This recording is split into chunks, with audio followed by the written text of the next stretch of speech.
What, is it raining over there or something? Yeah, man, the weather's starting to act stupid over here, so. All right, so make sure I'm at the right angle. All right, I'm waiting. Ready? We got ready here. Yeah, let's lock in. Let's do it. Yes, sir. Do one more check and we can ride it out. All right, so we good. Testing. All right, let's go. All right, so 5, 4, 3, 2, 1.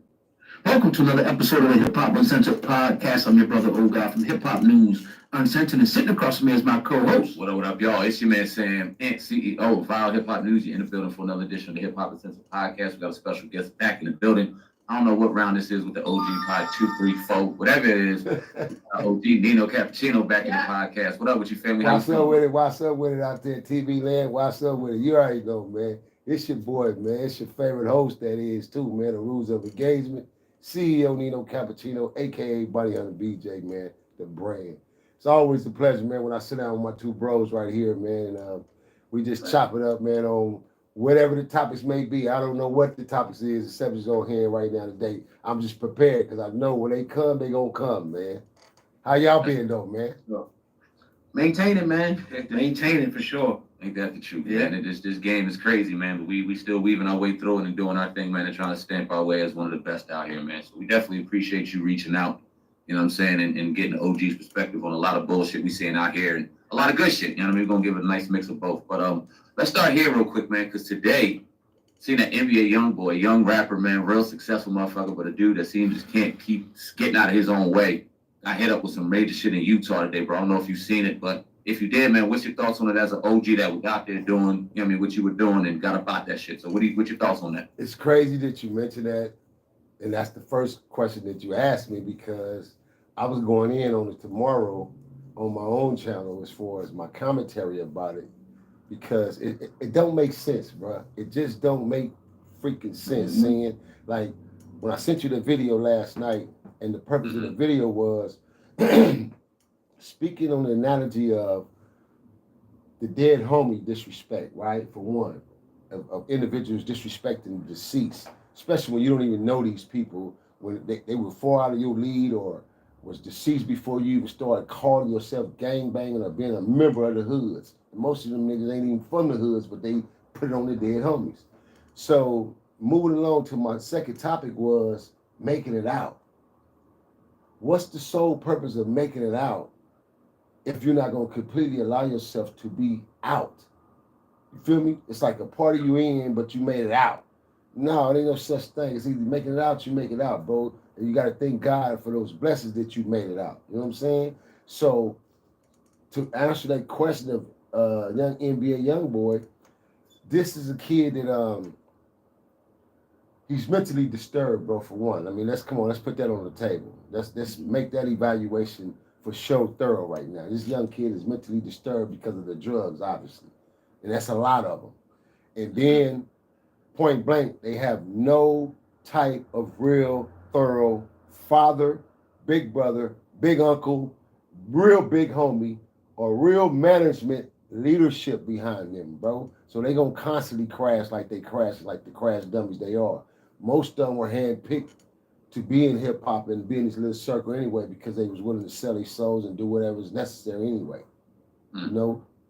And it's just sad, bro, because this is a young kid who has influential power to be able to take this generation that we're in now today, the youngest that we are in today, our kids, our nephews, nieces, grandbabies to be, and some grandbabies is born today already is in this era, 8, 9, 10, 11 years old, and they can take that influencement to another level for us because our culture is already, we sinking, bro, just as a culture in general, just from a black man perspective.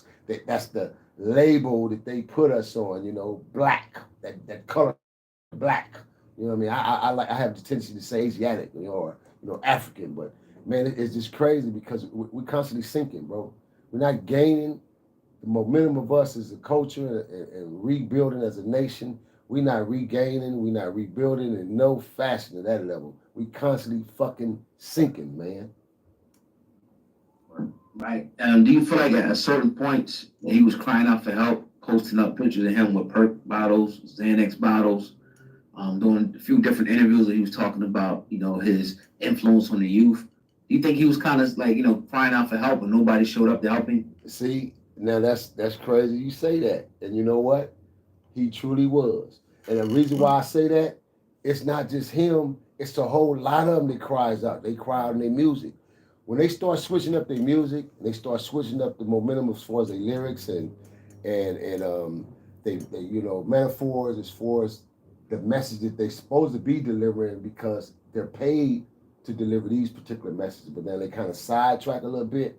That's because they trying to go against the script now and they crying out for help because they know, man, I effed up, man. I went over here. I didn't know it was really, really red over here. Like this really flaming fire over here on this end, man.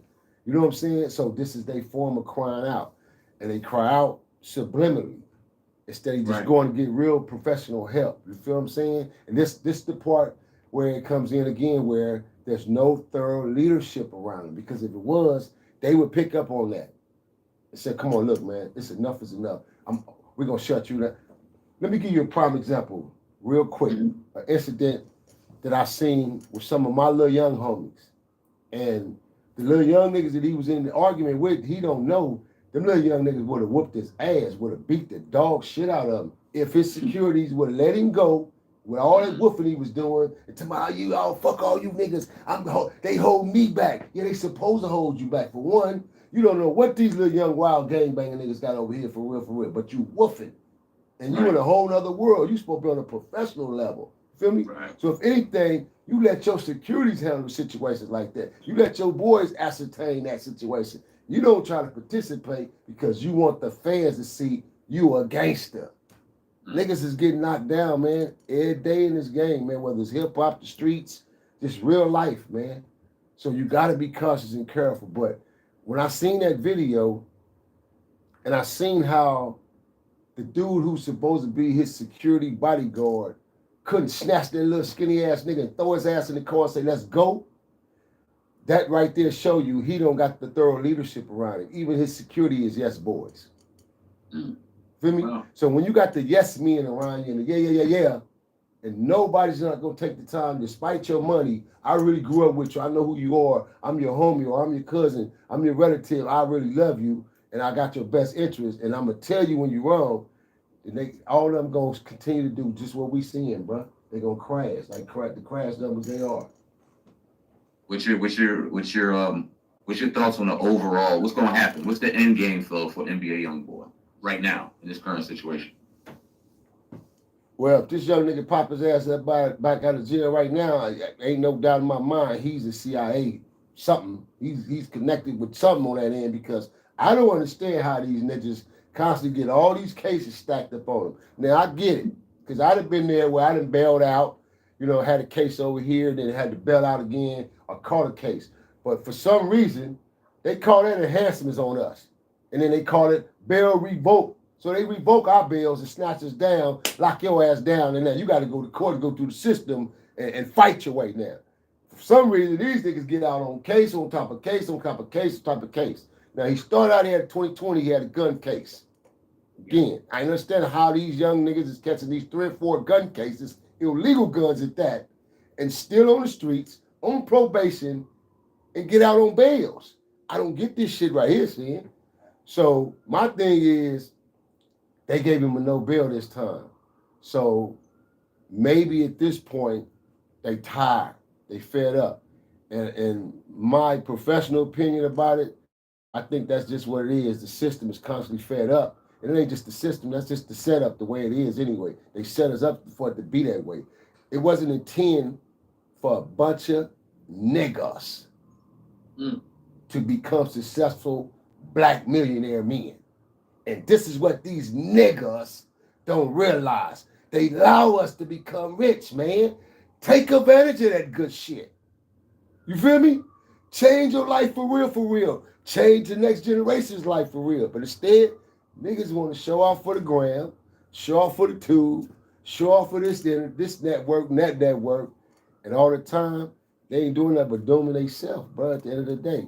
So I think they going to really slap him with some time this time around, Stan. I think they gonna book his young ass. They gonna make him a prime example, like they doing a lot of them. You feel me? They making examples of him, and as you know, we know when you catch the federal cases like that and we come in and we start charging you, guess what? That means all your assets, we come and get all that. That's a wrap. You ain't paroling home now still a $15 million millionaire or $10 million millionaire. All that shit is gone. It's a wrap.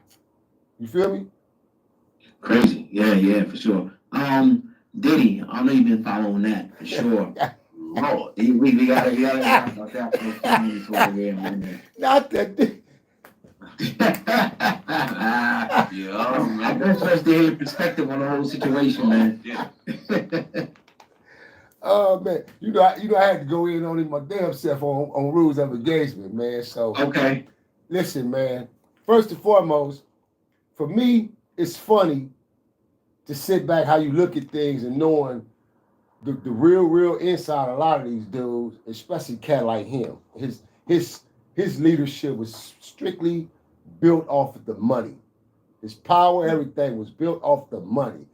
Him being able to get his asshole blew out, get mentored by Clyde Davis. Clyde Davis and them freaked him all out and all the rest of them, you feel me, and flipped him to make him to be what he is, because this is what he asked for, his wish. He wished this. He wanted this bad.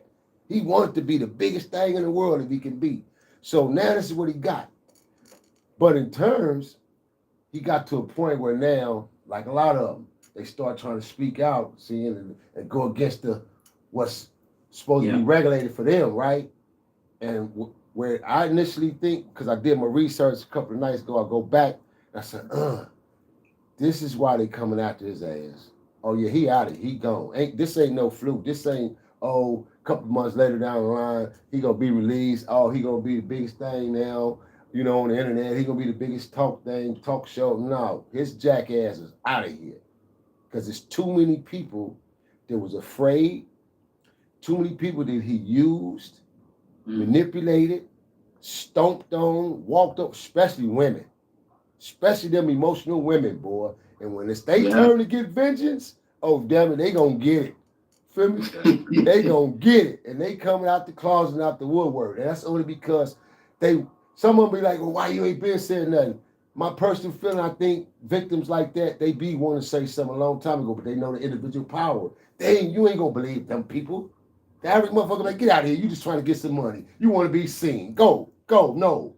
So just take for example, before we got to the social media world, the digital world, that's how it was for us on the domestic world. When somebody got sued or they came out to celebrity, they came out to somebody in the game, and the tabloids get a hold to it, first thing tabloids gonna read is how that person trying to get some money.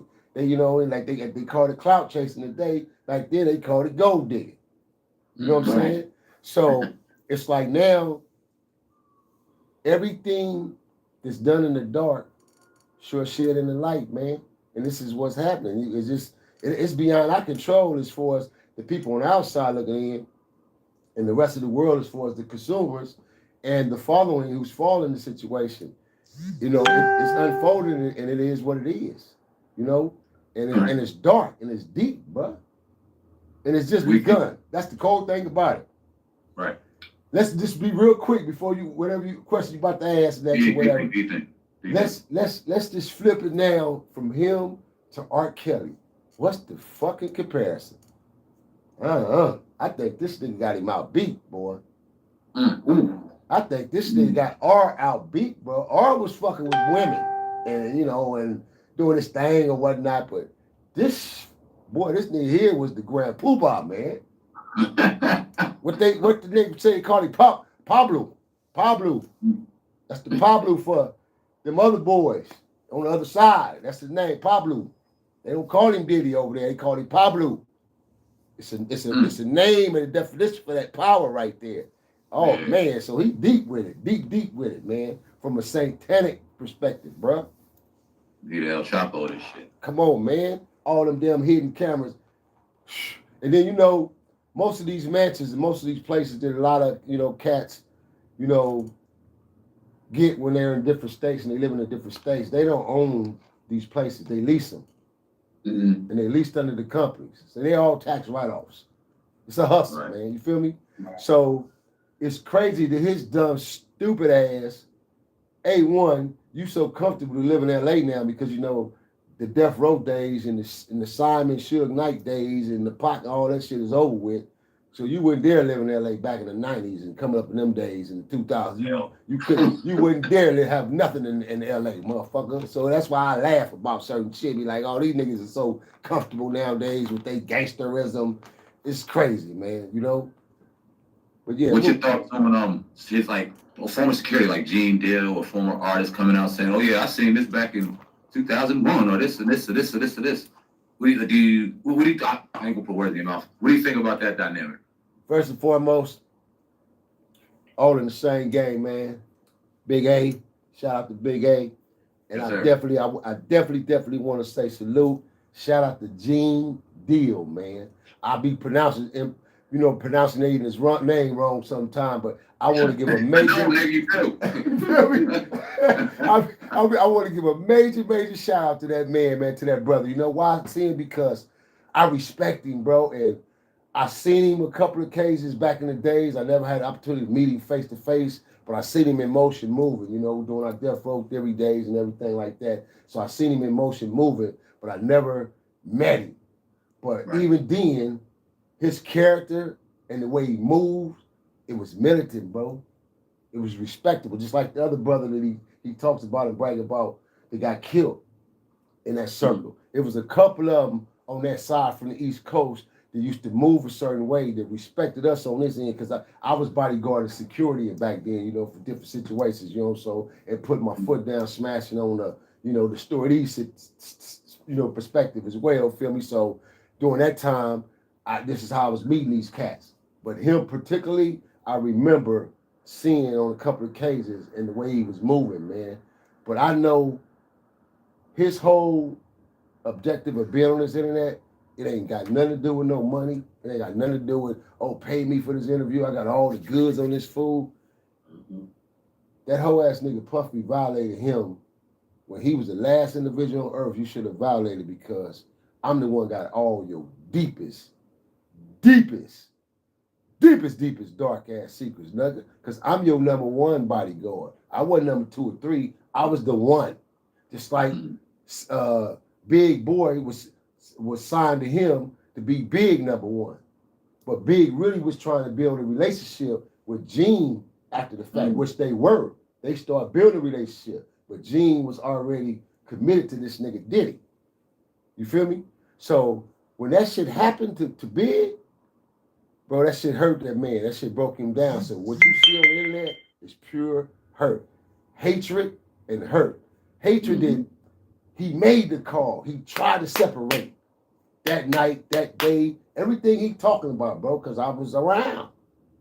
And the picture he unfolded, everything. So it's like, when he speak on it, he's speaking on it from his heart, bro, and from pain. Because it was like, damn, that makes a man stop and say, and go back 10, 15 years ago and reflect on your boy, or your boy getting hit, and you go, if I would, I could have, should have. Because all it took was that if I would have, could have, should have thought that night, and he could have stopped that shit or shut something down or made a maneuver another way. Feel me? But the nigga was following the protocol, following his orders, following what was supposed to be, but still he had his own subconscious mind as a leader that, man, something ain't right. This shit ain't right, man, because Big ain't supposed to be out here, period. He ain't supposed to have his ass in no party in LA, period. We already discussed this. Son, you feel me? So, what makes you think all the stuff that people saying about Diddy is true? Well, what makes me think it's true, like 50 say, man, like Armor Man 50 say, man, at first it started out Diddy do it, now he's Diddy did it. I see it. Did he do it? Did he did it, man? Hey, what makes you think it's true? Based on right now, so far, what they have provided to the media, right? Allegedly, everything that's allegedly, thus so far, it's a drawn perfect picture that a lot of this shit gotta be true.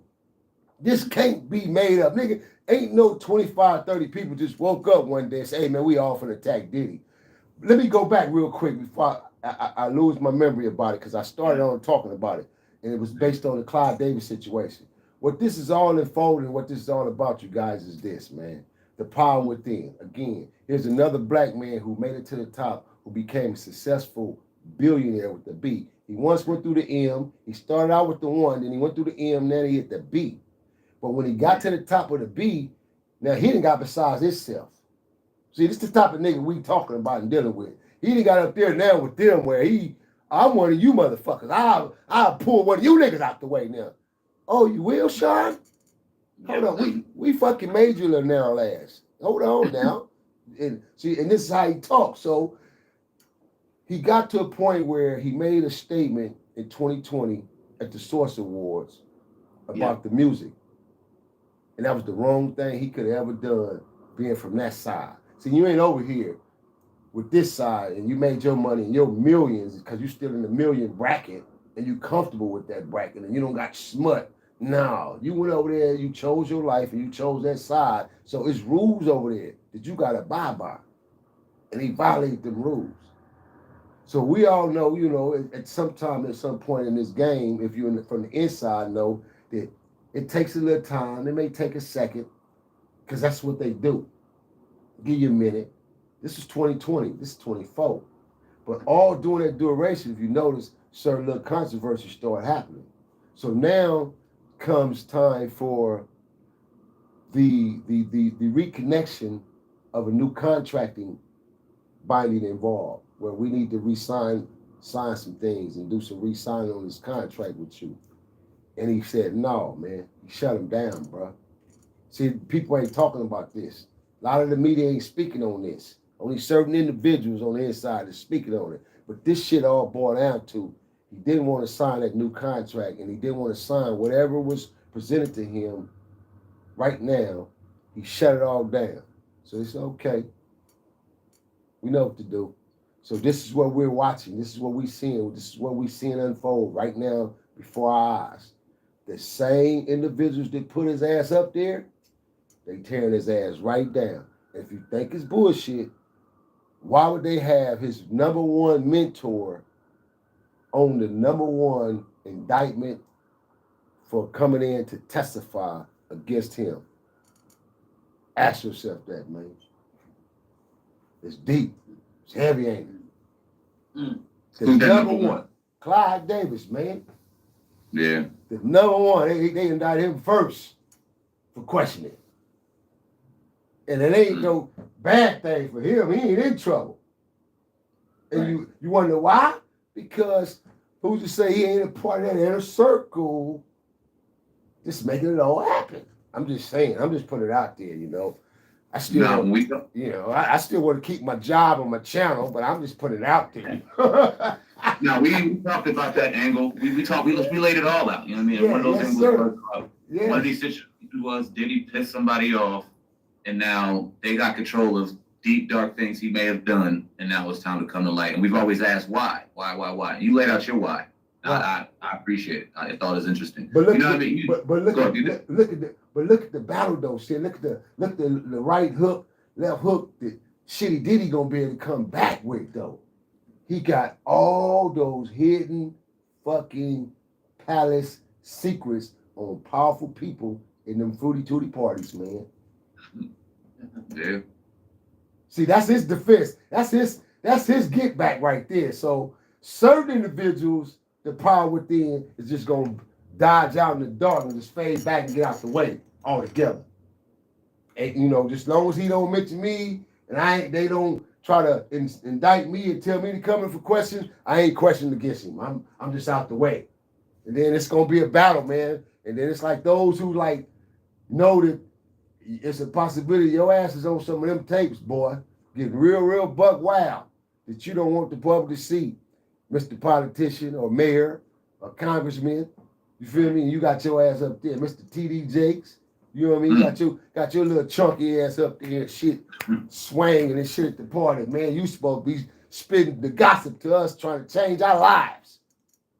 Feel me? You up here seeing it, man. It's a cruel world we in, bro. What was I gonna ask you? I wanted to ask you something pertaining to that. I lost my damn train of thought. Anyway, let me move on real quick and if I get back to that thought, I'll remember it. You sent me a video yesterday of people talking on the dead homies.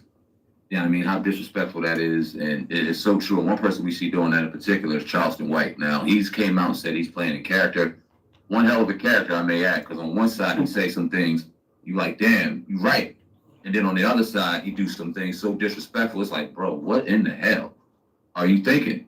And then in the middle here's this character that he's playing in real life. What's your thoughts on him, man? No, I never heard your thoughts on Charleston White and just his overall.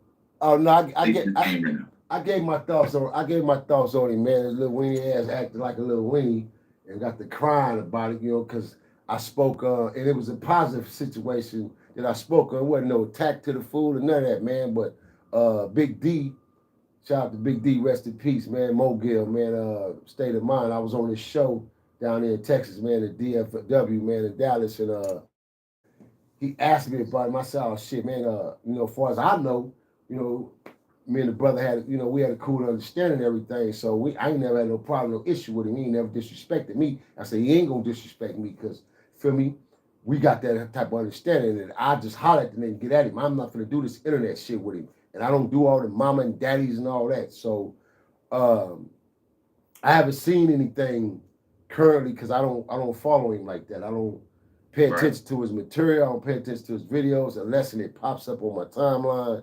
And again, it's on one of these big platforms when he's on his proactive tip. That's why I say, like you just said, the brother can speak on some real valid shit, man, and have some valid points that have you going, damn. Mm-hmm. You can't be mad no matter who the messenger is. If it was somebody else that said it, you can't be mad because that shit was facts and the truth. And a lot of people, the truth just sink in where it hurts.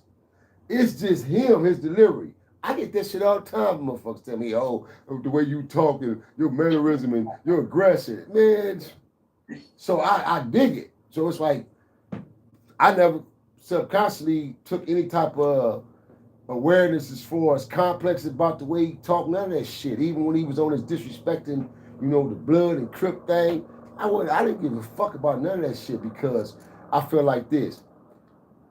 A real man and a real warrior, you're going to do that shit, you're going to do it in the presence of a real blood or a Crip or a real enemy. If you really feel that way and you want to be that disrespectful and that violent to niggas, that's the way it would be. So I learned the separation and the differentiation of what this internet means. Internet entertainment. Internet entertainment. That's all it is, bro. Feel me? It ain't got shit to do with I'm the realest, hardest gangster in the world. Oh, like most of you niggas on this internet ain't gangster shit. It's internet entertainment, man. Period, man. So I think a lot of people get frustrated with that because people really want to be real on here, and you can be, I ain't saying you can't be, but remember what trumps all that, and that's entertainment on this internet shit. Right. So yeah, but just in general, like I say, I haven't seen, like I said, the video you just spoke on when you said he was speaking on dead homies. Just kind of enlighten me on what happened. What did he say? Or is that something that he's just going around saying in general now? Things he's done in the past, and then just recently, him and Gilly have been going back and forth, and he was, you know, definitely poking fun at Gilly for the passing of his son out in Philadelphia, and he gave perspective on it. Like he gave us both them sides of the scale. He gave us the real disrespect, and it was like goddamn, and then he gave us the other side on why, and it just, I don't know, it's weird. Go on, my bad. Oh, so are you basically speaking on in terms of his derogatory, just flat out disrespect about the deceased, period. Like when he just say, fuck such and such, dead such and such, and da. Is it, you speaking on that terms? Yeah, he said, I'll piss on your son a little bit. Maybe rest in piss. Yeah. And all this stuff. And like you said, like his reasoning, he has his reasoning. And one could kind of understand and contextualize, okay, this makes sense. Mm-hmm. And on the other end, it's a man's dead son. Man's body's still warm. Right. And you ripping him to shreds. And it's like, ooh, I don't know if I can handle that person. I don't know. I don't know how I couldn't do it. I don't know. Right. Yeah, let's kill Capone. Yeah. Yeah, well, shit, man, that's crazy, man. But no, at the same token, my perspective of it was talking about how this generation have took. Like, remember back in the days, it all started in the 80s for us. In the 80s, it was the early 80s. You know, when it was, you know, started out on swearing on your mother or swearing on your father was a valid of truth. It was basically a valid of truth to the streets. So if you heard a person say that or make that statement, you know, okay, they for real. So you would take it as sincere. So from there, it went from swear on your moms, your pops, or your auntie, you know, somebody close to you and your family to put that on something. I put that on the hood, nigga. That's on the hood, or that's on the B, or that's on the C. So it went from I put that on the C, the B, or on the hood. And then coming into the millennium area, again, like everything changed. Every generation, each generation goes through a change transition. We all must know that and understand that as G's, that every generation is going to have a transition to change. We can't expect every generation to be exactly like our generation was. Or it'll be all volatile, fucked up, because we was volatile in them 80s. That's why it was called the bloody 80s. And only a certain type of individual survived in them bloody 80s. And I thank God I can tip my hat off, I'm still here. From gunshot wounds, stabbed up, baseball bat stomped down, the whole nine of really experiencing that gang warfare territory and gang culture, and to still be here to teach and talk about it. Not brag about it, not glorify it, teach and talk about it, man. You know what I'm saying? So it's just, it's crazy how now you could take a newer generation and they take something that was already established from an origin, and now they flip everything that was established into something new. But the new is damaging to us. Don't get me wrong. We had things and trends that we did was very damaging to our culture, damage to individuals, just as black, brown, just the whole culture in general back in those days, man, because that's who was primary targeted, the blacks and the Mexicans.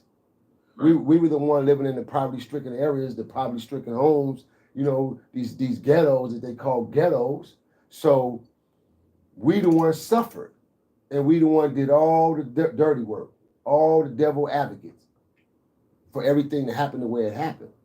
So when I sit back as a general, man, a retired general in the game, can really sit back and voice my opinion where I voice my opinion and speak the way I speak thoroughly as a man, a father, a grandfather, an uncle, a big brother, you know what I mean? A concerned individual of my community, the kids of the community, bro, because that's what it's about for me, the kids. I don't give a shit about you old grown ass niggas, none of that shit. I don't care, man, because y'all don't give a shit. It's about the kids, even your own kids. I care about your kids, because you really don't care, because if you did, you'll get them up out of there. You feel what I'm saying? A real man, you're going to get him up out of any harm's way, any suffering. Man, the hell with this, man. I got to make a change. So that's my feeling about it. So, and I'm heavy and deep about that, bro. So when it come down to, I start hearing these young niggas on the internet, on the set, on the dead homies, I mean, word for word, bro. Now they went for the nigga, took the nigga word, because they gave that shit up. They let us be culture jack for that and gave that to all the cultures of America now. Feel me? The whole rainbow culture can call us nigga, and it's cool. Alibaba, way over in Iraq. Hey, my nigga. What's up, my nigga? It's cool. Oh, right. Man, you know it. Why you tripping, big homie? You know, what? You know the shit that... So, for me, I'm like, bro, we been pissed on. I remember nights and days, nigga, in them 4 yards facilities. Had to get down against them Mexican mafias and go against them real thorough Chicano hitters. But they couldn't dare call us nigga. They called us mayate in Spanish. Couldn't nobody call us nigga because we was pro-black in the inside. We was together. We was unified. So for me to know that I had to program myself, I remember my big homie telling me specifically once I got to the yard from the county, I was going to transition from that word, me and my dogs. So I started practicing on it in the county. So once I got to the pen, I wasn't saying the N-word. I substituted from nigga to ninja. So it's crazy for me that after I got out of doing prison time, and I ain't hit a yard in about 33 years, and I went 20-some years of my life on the streets, still staying in my pro-black region, but Then got into the hip hop scene and fucked around. I started using the N word again, bro. So using it and knowing how strong it was for us as being black men trying to stray away from it in the prison system. Where did we get to the point now where we just gave the shit to the goddamn other coaches and it's cool? I said, oh no, man, I'm so glad I'm done with this shit. I'm done. Man, I'm so glad I'm done, man. I can live my life and I ain't tripping on nothing. As long as you don't come over here and step on these toes, I'm done, man. Feel me? And then on top of that, all my deceased homies, young, old, my peers, to my big homies. When you say on the dead homies, nigga, that's plural. I don't know if you recognize that or not, TV land ass niggas. That's plural, meaning more than one. You didn't say on little Bobby, on little Tuka, on who. You know none of that. Like the little youngster from Chicago. I don't know his little name, little wild, little young. I think it's little bony ass, little skinny little nigga. I think he's funny though, man. I think he's little. He doing his little thing. He doing his little brand.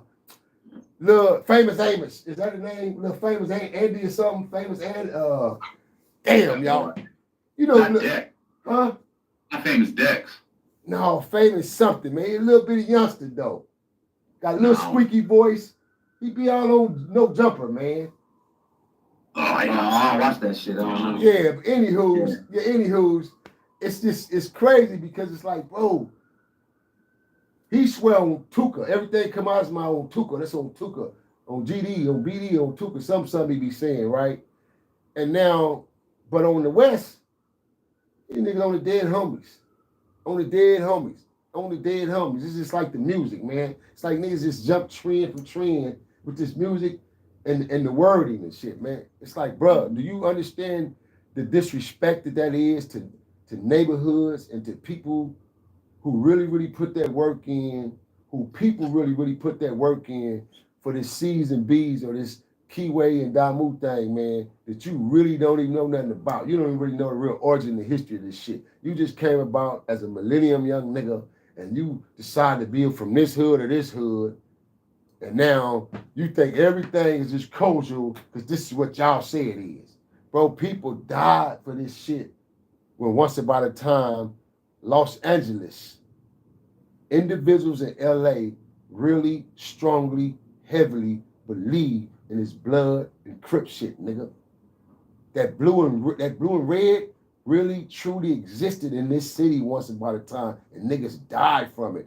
Innocent people died if you wore the wrong color, or got your head busted upside the head or slapped upside the head. Niggas got ran down on for the wrong color. Yeah, we was all misconstrued, we was effed up in the head, bamboozled, all that. But that's how sincere it was, man. So to take it to where it is today, and I'm able to live through this shit and see it, and some of my peers are still alive today that's around, real ones, man, they feel the same way. I'm going like this. Oh my goodness, bro. Oh my goodness. This shit, is this what this has come to? So yeah, I thank God, man, I was able to get out the quicksand, bro. Right. What do you think about a guy like Wack 100? I don't know if you have a relationship with him. What's your thoughts on how he kind of holds the flag up, or then he moves around the internet? Well, see now, y'all, but shots fired, man. Shots fired, man. See now, shots fired. See now, I normally, I'm the type of individual. I'm like this, bro. I don't necessarily like speaking on a lot of these niggas' names on the internet, or even giving them the satisfaction. You know what I mean? But I don't have issues with individuals to the point where, I'm gonna come over here and take advantage of this moment to talk about a nigga because I'm on your channel or I'm on a certain platform, right? But I am gonna answer your question on my opinion from a professional level. I'm gonna answer your question, homie, which I would answer any individual's question who asked me of any individuals. First and foremost, I just seen a clip just recently, just got to me, surfaced to me finally, on dude speaking on my name, him and Adam on Adam's show, because I had got an offer. They wanted me to do a sit down and interview with him and Adam. And I told him make the numbers right. So they hit me, he hit me back, in reference like, oh, I forgot, we we don't really pay for that particular show. I said, well, y'all don't want me on that show then, basically. So, that's how that worked out. I'm not doing no freebie sitting down with now individuals, especially on them levels. We ain't doing no freebie shit. We're gonna sit down and make it happen for the culture. Feel me? And I know you niggas gonna eat, then I'm gonna eat too. I'm gonna have me a big ass plate with some whatever dessert food I want on my plate. I'm gonna have it too. Damn it, or it ain't gonna happen. So that's how that came about. But my personal professional opinion about this dude, man, is the bottom line is this, man. Is he's in a great position in his life too. Just like the NBA YoungBoy situation we were just talking about, a lot of other these young cats. And as well as himself, that nigga ain't got no thorough leadership behind him neither. He ain't got nobody to stop him and say, hold on, homie, slow down, slow your roll, my nigga. Because to him, he's that nigga. Feel me? He's that nigga to him. So for him, any niggas under him is, I'm that nigga to them niggas. So I'm that nigga. So when you standing on a certain pedestal like that and you don't have nobody to really pull your coattails, say, look, come here, young homie. Because he a young homie to me, to tell you, man, look, nigga, you in a great position. Because this is what I would tell a nigga face to face if I was sitting down with him. And just for the record, I'm going to continue my path of what I'm saying, but just for the record, going back to reflecting the video I said, the clip that was sent to me, his reflection was, he was asked, would you sit down with Bonnie Hunter BJ and do an interview? And say, yeah, I'll sit down with him, man. It's cool. I ain't got no problem with him. A problem with, doing an interview, I holler at his homies, they say that's they homie. First and foremost, bruh, can't no nigga on this internet, on the streets, wacky, ain't no nigga, nowhere, nobody. Can't no nigga make no phone call to Nick Cigar, no me, to get reference on me, nigga. My name is solidified for real, period, point blank. And most of the time when a lot of these niggas is asking the so-called young homies, from my era, my hood, ain't my young homies that I grew up with or I grew up under me that I know. It's my homeboys' kids, because that's who all my young homies I know, all my baby homies, I know them from birth. They grew up from the projects from birth. They was raised. Not no walk-ons 10 years, 5 years here, 8 years. Your mama been here, but you moved to Tennessee and came back 25 years later. No, nigga, that ain't no day one shit. I know all my day one unos. So if you ain't talking to somebody who really know me, that shit don't mean nothing at the end of the day. So cats got to get out of that wave or where you think because you on the internet or you call a nigga or you talk to a certain individual, it makes a difference. Nah, bro, what makes a difference is that nigga resume really what it is? Because in real life, your name is your name, man. You know what I'm saying? And I stand on my name by all costs, by all means. And that's for any individual, any nigga, man, period. So now back to my answer on hand as far as my opinion is that, like I say, the brother's in a position where he could really take this this generation that he's from, because he's nothing but a generation above this millennium generation that's out today. He's a generation right above that. Just before the millennium generation, he's out of the 90 generation. The last of the 90s going into the 2000s. So for him to be standing on the pedestal that he's standing on, man, I personally, when I speak on it and when I'm asked about him, I don't talk about any individual or no nigga or no man that I'm not gonna tell him in his face, or I can't tell him how I feel in his face, or from a negative perspective. But I've always said, bro, this nigga got the, he got the torch right now as far as from the Damu perspective and the West perspective, as far as his seat that he's sitting in, where he can make a big difference for a lot of the young homies that fucks around, even the Keyways, the Crips that fucks with him, or niggas that look up to him, basically. You know what I'm saying? And he can change some things, but instead it's like, we may be looking at a situation, and then I don't know. He kind of just slowed down. I don't, and maybe I'm wrong because, like I said, I don't follow him. I don't follow his pages. I don't, and I damn sure don't do that old bullshit, coward ass, alphabet boy, CIA, platoon. What you call that goddamn shit? Where all the niggas on the phone like walkie-talkie shit. I don't do none of that bullshit, man. You feel me? So I don't follow. So I don't know what's going on.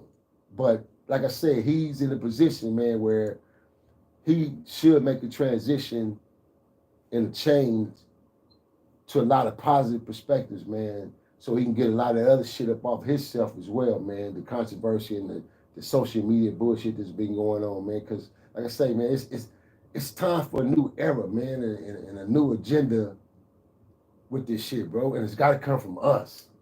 And it's like I'm one I'm one general. I'm not 20 generals. I ain't 20 individuals. I'm not one leader, you know, to amount it to 20. I'm one individual with a vision who want to see change within our people. Real talk. And it's like, if I can get 10 of us to feel that way, it's on these pedestals, your money right, whatever situation you in, it don't got to necessarily be the film, the music, the sports. You could be a common individual, but you have a vision and you have a passion for your people. It's like, bro, something gotta happen, man. Something has to give in order for us to have a transition of a different change and a different movement. Something got to happen, bro. And what has to happen is unification. That's the only way anything will happen, is we got to come together with some form of unity. And from unity has to be trust. And that's a major issue. Nobody trusts nobody now. Period. Unfortunately. You know what I'm saying? Period. So it's like, then what do we do? You know what I mean? So instead, we tear each other. Like, you ask me that question, bro, and rightfully I go and say, yeah, nigga, fuck that nigga on Bunny Hunter's blood. That nigga ain't shit. Woo, woo, woo, but I can give the people what they want. Because this is what they would expect. Ooh, that nigga just asked Bunny Hunter BJ how he feel about such and such.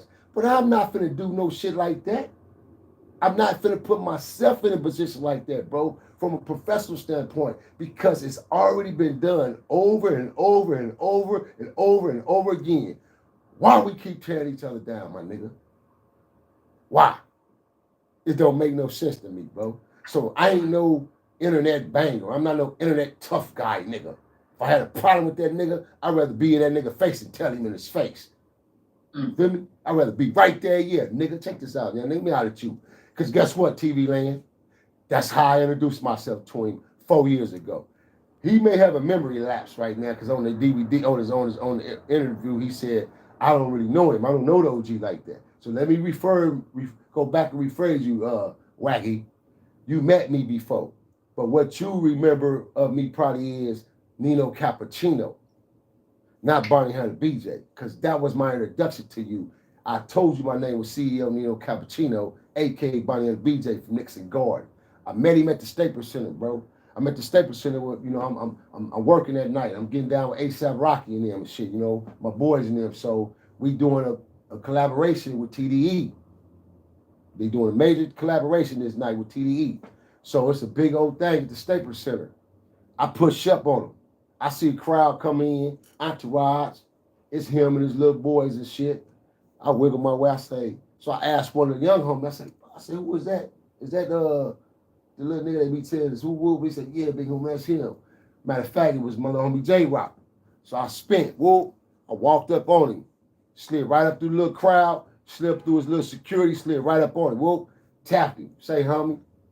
He turned around and said, what's up with him? Look, extended his hand, I extended my hand, we shook hands. I gave him my slogan as far as my name, who I was, where I was from. He told me, okay, cool, boom.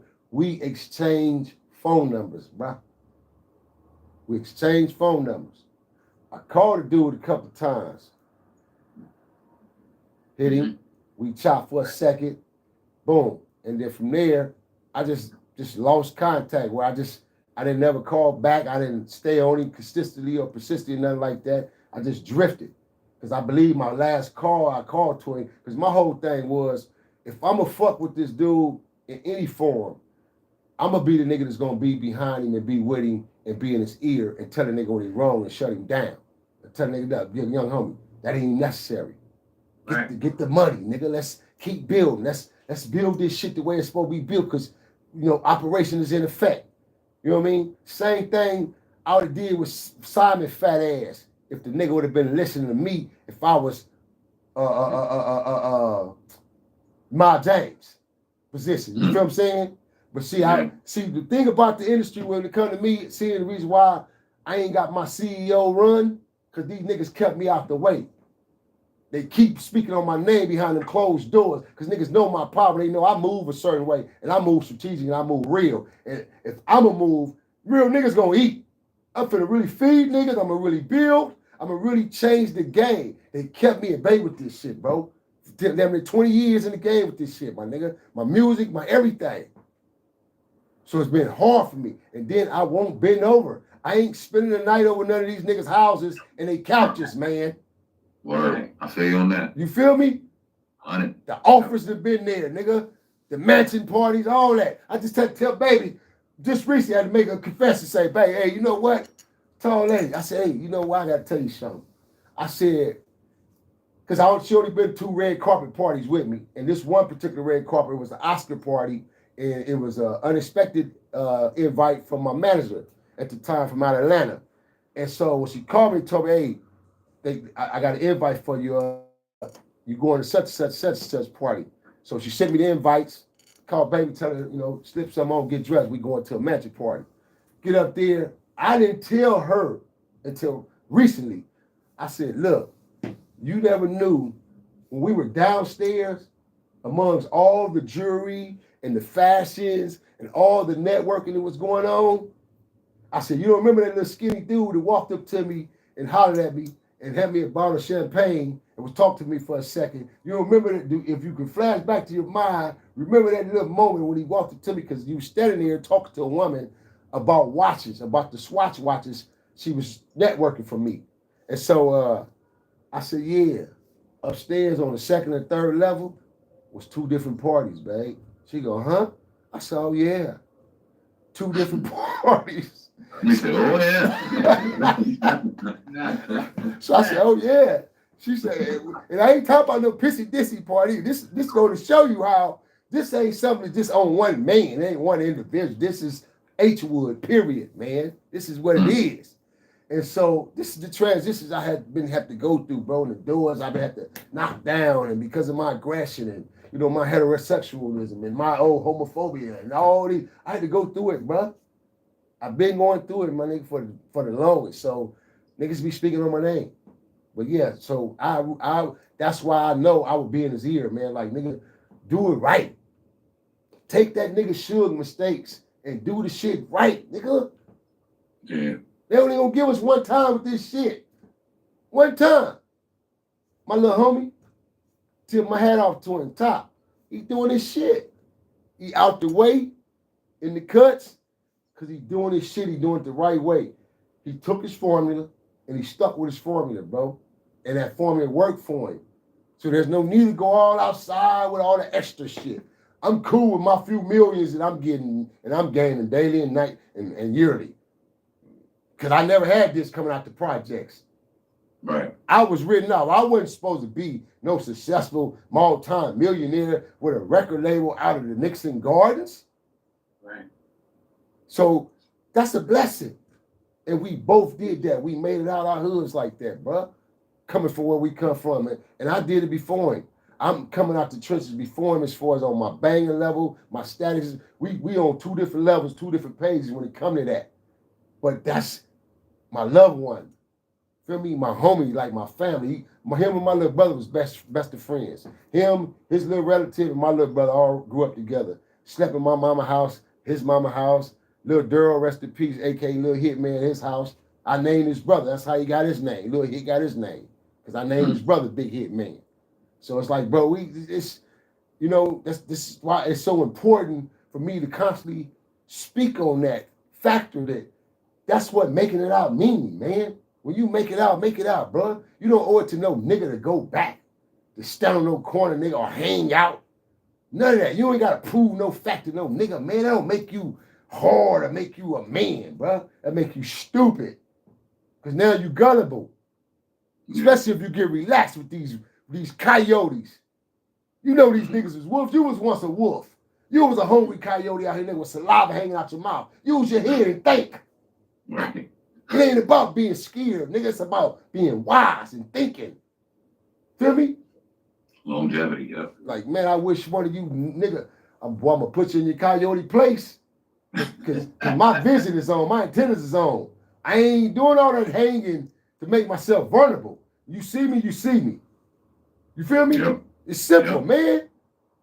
It's a fact. We got Nino Cappucino, aka Bounty Hunter. Rules of Engagement, the Real Cappuccino Films on the Hip Hop Uncensored podcast, bro. We always appreciate your wisdom. Unfortunately, we got going a little late. We got some weird internet issues out here in New Jersey. Had the OG on a little sooner. That'd have been dope. But before we get up out of here, bro, we definitely appreciate you. Got to get you on in a couple of weeks to talk about some more stuff. We're running into time constraints right now. Let the people know where they can find you. Let the people know about Cappuccino Films. Let the people know where they can find Rules of Engagement, bro. Let the people know. Lay it out for them, man, so they can follow you. If they don't know you, I know. Man, if you don't know, you better know, man. If you do, just all you got to do is go to that bountyhunterbj.com, man. Everything will pop up for you, man. Go to my IG, hit my link tree. All several of my sites will pop up for you, man. Just go follow your boy, man. Follow me, man. Tap in with your mans, man.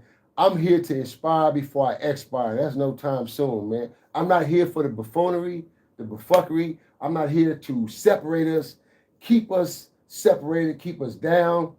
I'm trying to be that one to step up to the plate and bring others to the plate so we can make a difference, bro.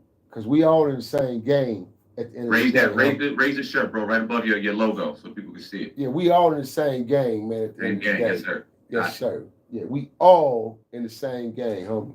And it's always a pleasure, man, when I tap in with my mans, man. You feel me? Down there in the A, man. Big sin in the God, man. It's always a pleasure, man. Always, homie. Man. Always a pleasure, man. We appreciate you, man. Thank you, man. You know the phone lines are always open, bro. Hit me whenever. Appreciate you, bro. Salute. Hey, brother. We gone. Yeah. Indeed. Yes, sir. Hip Hop Censored in the building. And that's a wrap, TV land. You already know what you said with the W, man. We always taught to survive, baby. We are always taught to survive. And I'm out here. Ah! Yeah!